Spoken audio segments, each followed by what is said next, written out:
can move that for now. We need to see you.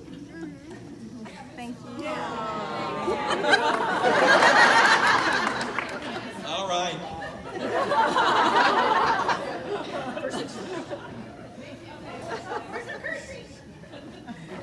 Needy crowd tonight. Oh, I love this place so much. Don't you love City Winery? It's my favorite venue in Nashville. It's the best place to see music, it really is. And the food's incredible, and the logo looks like bacon. Did anyone else think that? You didn't, did you? Am I the only one that's always looking for bacons? That's not this story. There is a story that involves bacons, and if you don't know, Google it, yeah. Did y'all see my mom and Aunt Linda back there? There's a pretty great story about Aunt Linda as well that involves lard. I'm not going to tell that one either. If you haven't seen it, Google it. But my mother is here. She drove all the way up from Texas. Give it up for that.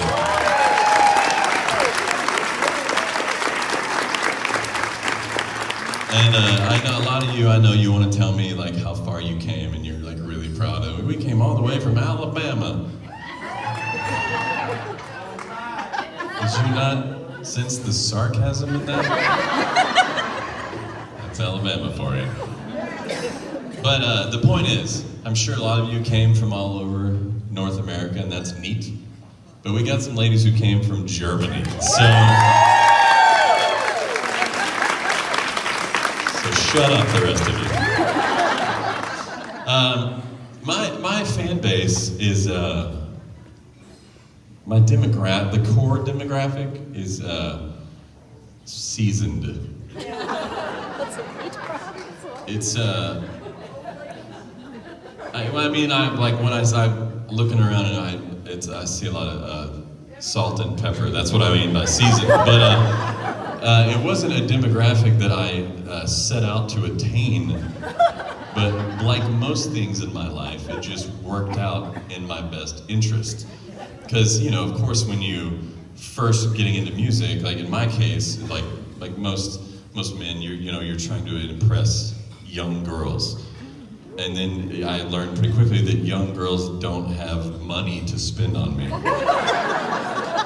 So I just want to preface this story by saying I'm happy to have all you seasoned fans. Just know that thank you for being here and for spending your money on me. There wasn't much applause because they're all holding their cameras right now to capture this story time. And they're all going to race to be the first ones to upload it to YouTube.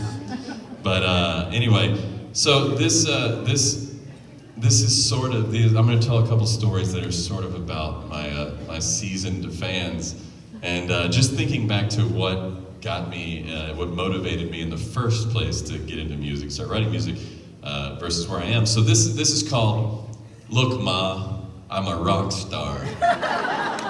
Story number one. I sing with a group called Home Free. Anyone heard of them? I was doing a show not that long ago, and again, when you get into music, you visualize, undergarments being thrown at you on stage, and that hasn't happened one time. Not true. My fans said like root beer on stage, and that's neat. I prefer that actually. But I did get a hat thrown at me recently. It was a ball cap. And it was during the encore last song, so I put it on my head, did the rest of the song, and then went off stage and took it off and looked inside of it and quickly regretted putting it on my head. It wasn't in the best interest of my health or hygiene to have done that. But then I realized that I felt something kind of inside the hat. There was a zipper, and there was clearly a wad of something in there. And I was worried it was money. If it was money, I was going to return it to the person who threw the hat, most of it. It was Sweet and Low packets. Look, Mom, a rock star. I'm I'm getting sweet and low thrown at me on stage. Let's see, well, I had another story and it's already escaped me, so maybe... Oh, no, I remember what it was. Some of you know this story. Karen knows it really well. Yeah. I think the biggest moment in my career thus far that has just filled me with joy and made me say with gusto and tongue-in-cheek, "Look, Ma, I'm a rock star." And that was when I hit a low note and it knocked a lady's false teeth out of her mouth. Y'all, I'm not making this stuff up. This is 100%. That stuff really happened. It's her sister. I'm just gonna tell you. It's not her. It's her sister. If you don't believe me, ask her, and she'll tell you all about that. And finally, I would like to just make sure we really kick this evening off with a bang. So I'm gonna close out story time by talking about barnacle penis.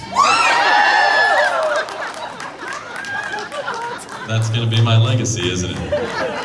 I've never said anything that got that reaction.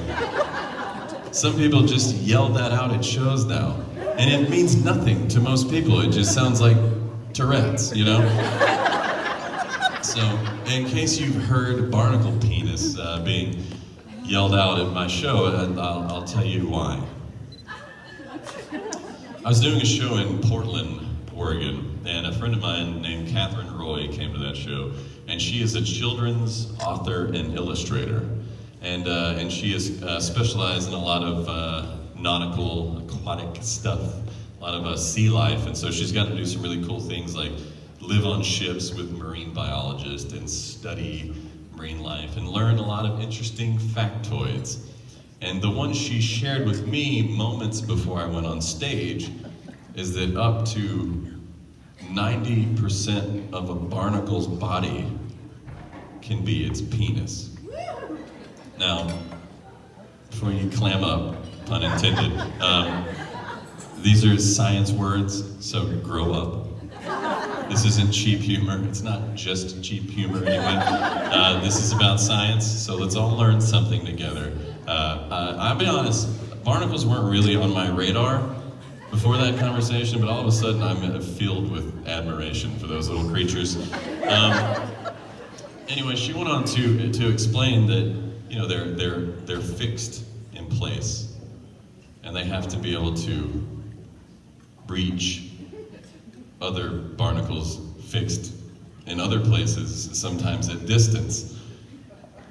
You're picturing it now, aren't you? That's not my fault. Anyway, she shared that with me, and our truck driver John overheard this, and John came over to me right before I went on stage, and he said, "I'll bet you $20 you can't get barnacle penis into your show tonight." Well, John owes me about $160 at this point. 180, counting tonight. Yeah, I took that bet and I talked about barnacle penises, peni? I don't know, for some time during that show, and without warning. My bandmates were not privy to this conversation, nor did they hear the bet. So all of a sudden, I'm just talking about barnacle peni in the show, and I hear Rob off microphone say, "What the hell is happening right now?" Finally, we got around to the whole point of the story, and it was a fun experience. We all learned something together, and I thought that would be it. I thought, all right, one and done, and I was wrong, because we got to the next show, which was in Idaho Falls. And there was a sign language interpreter on stage with us. Well, I wasn't going to squander that opportunity. So I told that story again, and I said it a lot. I really said it a bunch of times because the audience seemed to enjoy it. I'd say, Barnacle penis. And then us, like the whole audience and us would all turn and look at this poor lady. She was a good sport, but she would just go, and then sign it. And it turns out there is not a sign for barnacle, so she had to spell it out. Does anyone know how to do that? Yeah. There it was, that's barnacle. I had to think really hard about that. There is, however, a sign for the next word. And would you like to learn it? Okay. It's real simple. I don't know the origin of it, but you're welcome in advance. Here's how it goes. For this side of the room.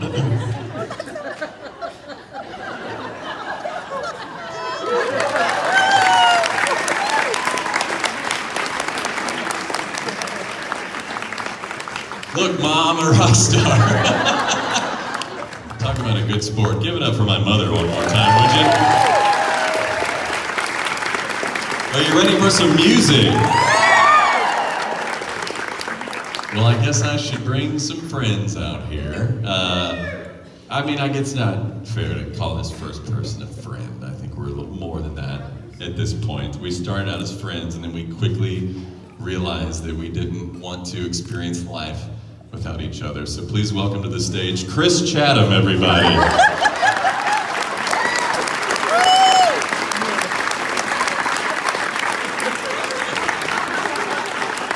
Chris, the Barnacle Chatham, everybody. You complete me. I'm gonna plug this guitar in and make sure it's real loud so it blows up, okay? Yeah. All right.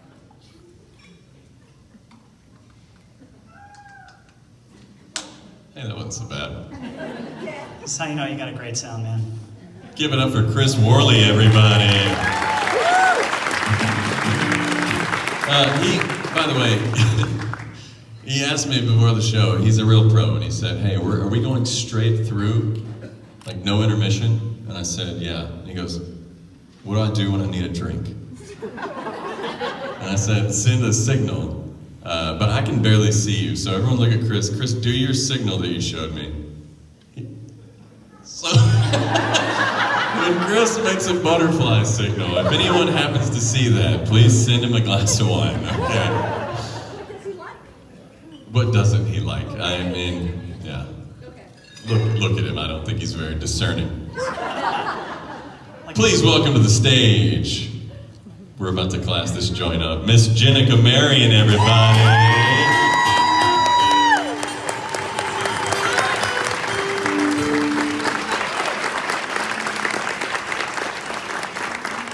I've been waiting back there for so long. You just kept talking about barnacles, and I was like, oh, I just made a mistake.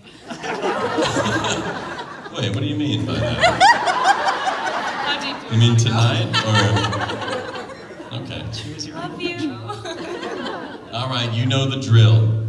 I want you to sing along with me, every single one of you. These, even if you don't know the songs, this isn't Bohemian Rhapsody up here, so I think you're gonna get a hold of it by the end. Let's all sing together. 1, 2, 1, 2. Won't you sing for me some good old country harmony? And let it ring, just like Alabama would always sing. The night is young and so are we. There's just one thing that'll kick it off more perfectly, and that's some good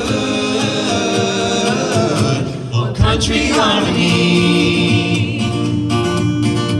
Fellas, I was born a long way off from Tennessee. I barely felt a guitar on my knee, but I've always loved a southern song, kind of makes you sing along with the melody. And you know it's even better when the voices come together like a symphony. Come on, sing it, y'all. Won't you sing for me some good old country harmony? And let it ring like the Oak Ridge Boys would always sing.